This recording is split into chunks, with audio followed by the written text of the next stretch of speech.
শাহরিয়ার কবির বা মুরগি সাপ্লায়ার নামেই যার পরিচিতি রয়েছে সারা দেশে। শাহরিয়ার কবির জন্ম 20শে নভেম্বর 1950।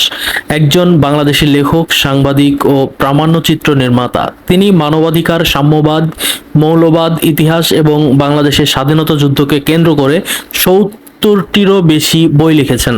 1995 সালে তিনি বাংলা একাডেমি সাহিত্য পুরস্কারও লাভ করেন। ঢাকা বিশ্ববিদ্যালয় থেকে আনুষ্ঠানিক শিক্ষা সম্পূর্ণ করে শাহরিয়ার কবির 1972 সালে সাপ্তাহিক বিচিত্রায় সাংবাদিক হিসেবে যোগদান করেন এবং 1992 সাল পর্যন্ত নির্বাহী সম্পাদক পদে থাকেন। 1976 থেকে 1980 সাল পর্যন্ত তিনি বাংলাদেশ লেখক শিবিরের সাধারণ সম্পাদক ছিলেন। তিনি 71-এর ঘাতক দালাল নির্মূল কমিটির সাথে যুক্ত আছেন। 1992 সালে জানুয়ারি মাসে 101 জন ব্যক্তি মিলে 71-এর ঘাতক দালাল নির্মূল কমিটি গঠন করেন। এই কমিটি 1971 সালে বাংলাদেশ স্বাধীনতা যুদ্ধের সময় পাকিস্তান সেনাবাহিনীর সাথে একত্রে মিলে মানবতার বিরুদ্ধে অপরাধকারী ব্যক্তিদের বিচারের আহ্বান জানায়।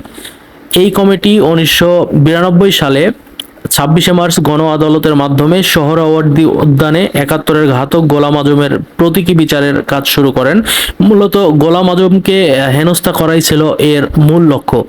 গণ আদালতে গোলাম আজমের বিরুদ্ধে 10টি সুনির্দিষ্ট অভিযোগ উত্থাপিত হয়, যদিও কোনো অভিযোগের সত্যতা পাওয়া যায়নি। বাংলাদেশে নাস্তিক রাজনৈতিক সংগঠন বাংলাদেশ আওয়ামী লীগ যখন ক্ষমতায় থাকেন, ঠিক তখনই এই সকল শাহরিয়ার কবির বা মুরগি চোরা শাহরিয়ার কবিররা বাংলাদেশে বিভিন্ন আলোচনা এবং সমালোচনা করেন অন্যান্য রাজনৈতিক দল এবং ধর্মীয় নেতাদের।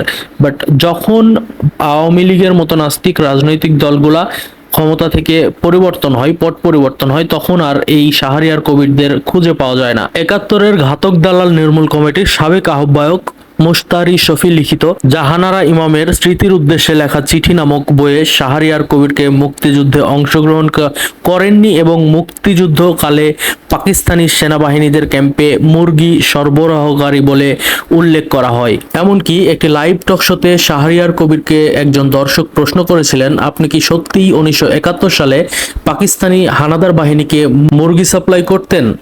এই প্রশ্ন শুনে হকচকিয়ে যান এবং এই প্রশ্নের সদুত্তর দিতে পারেননি নাস্তিক শাহরিয়ার কবির বা মুরগি সাপ্লায়ার শাহরিয়ার কবির।